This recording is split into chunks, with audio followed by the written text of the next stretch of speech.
ayan nga mga loads, ito pala yung place ng kapatid ng biyana kong lalaki. Ayan o. Antique. Naidlip muna kami pagdating. Nakalimutan ko mag-video ng umaga. Ayan.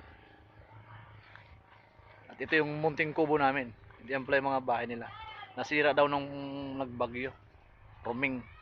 Tapos ito yung naka-reserve na kubo para sa amin. No? Di ba? Nature na nature. Siyempre, kompleto yan. May kusina doon dito. Pagbukas mo, pagising mo ng umaga yan. No? Wow. Daming pahingahan dito. Oh. Siyempre, mamaya daw. Hindi namin alam kung maliligo or magbabangka kami, hindi ko alam. Siyempre, tapos namin kumain. Yung almusal namin, ano na eh, tanghalian na rin. Siyempre, tumawag na rin ako sa bahay, si Charlotte Osmagot. Ayan. Welcome to the fire. To the fire. Doon pala kami dumaan, no? Doon kami dumaan, paikot doon. Siyempre, antok match. Nakalis kami ng Kalaon 5:30 ng hapon. Nakarating kami sa Bacolod Port mag alas 9 na, 8:30. Nakasakay kami ng barko, ano na, bali pangatlong biyahe na eh, kasi kailangan pagdating pala doon kailangan maglista agad. Pangatlong biyahe na kami, 11 na kami nakalis. Nakarating kami ng Dumangas Port, ano na, 1. Umalis kami ng Dumangas Port 1:25. Nakarating kami dito 5:45 ng umaga. Tapos pagdating namin, kape, tulog.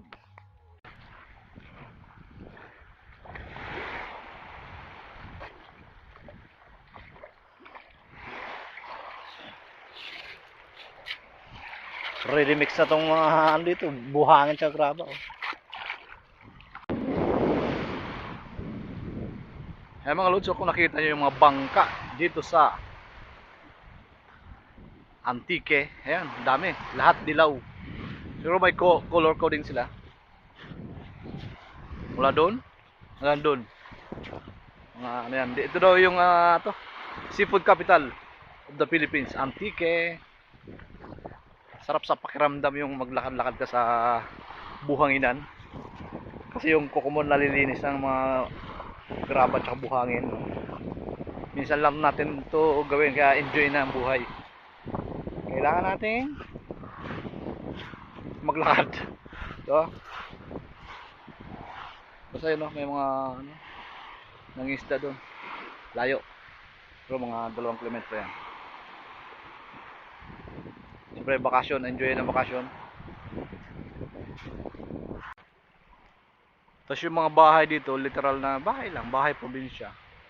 Yung iba mayero, tapos pawid, kawayan. Kadalasan lahat kawayan. Siyempre, tawid dagat. Pero siyempre, enjoy din natin yan. Ayun, may mga ano sila, nyog na nakabilad. Tapos yung ito, yung bunot, binibilad din nila. Parang Copra style. Ano? Enjoy kayo. Yung tubig dito napakalinaw. Ayan o. Ayun si natatay nagkukwentuhan. Dandansoy, Carlin. Si Carlin may anak pa. Maliit na Carlin na bangka. Ayan o. Ewan kung ano mga activity namin mamaya. Hindi ko pa alam. Kasi siyempre, pag magpakapagod, magpahinga. Ayun na, paparating na yung kapatid ni tatay.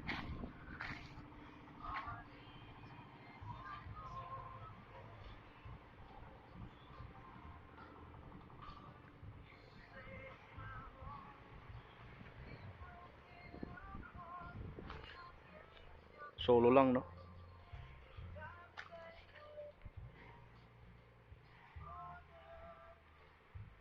G. Ashton yung pangalan. Para yun ng internet G. Ashton.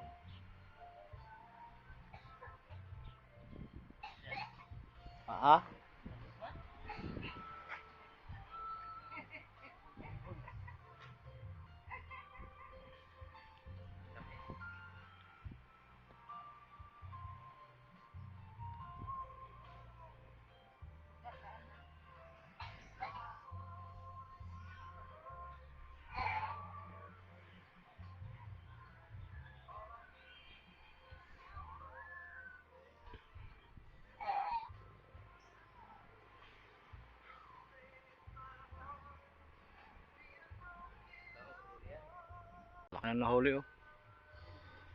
Tambakol.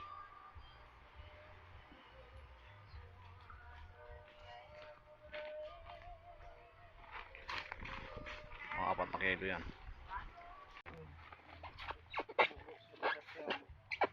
Maganda ng dami sa klilog. Sarap. Ha? Okay, mag-ihaw kami ni tata ng ano, liempo. Liempo ba ta? Yeah. Ribs.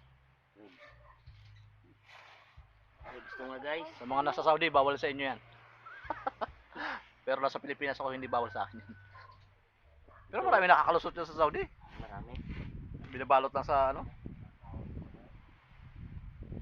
Liempo.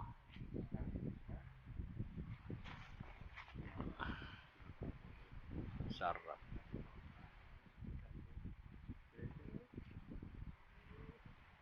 Sarap ng uling, no? Sobrang init, oh. Tomato lang ba? Pero mamaya naman, balik rin natin. Rito.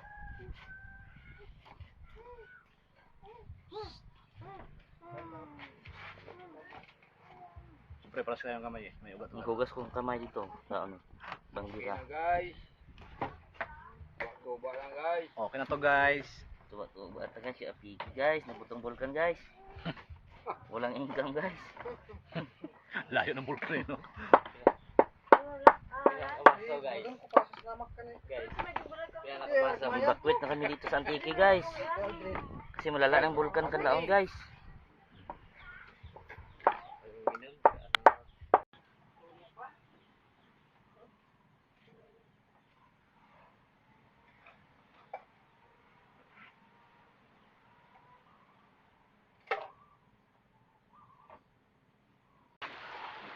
Ayun yung kapatid ni tatay, oh. Ayun yung kapatid ni tatay, oh. Nagpi-Facebook din. Diyan kami natulog sa tent. Pero maraming matutulugan dito. Pwede doon sa kubo. Yan, sa kubo na yon. Kaso, naglabas sila ng tent. Probinsya talaga. Yung kalat dito, hindi yung kalat ng mga basura. Mga natural. Kawayan, kahoy, dahon. Natural lang. Kalat. Yung mga manok dito nagkalat lang dyan sa ano. Sa baybay.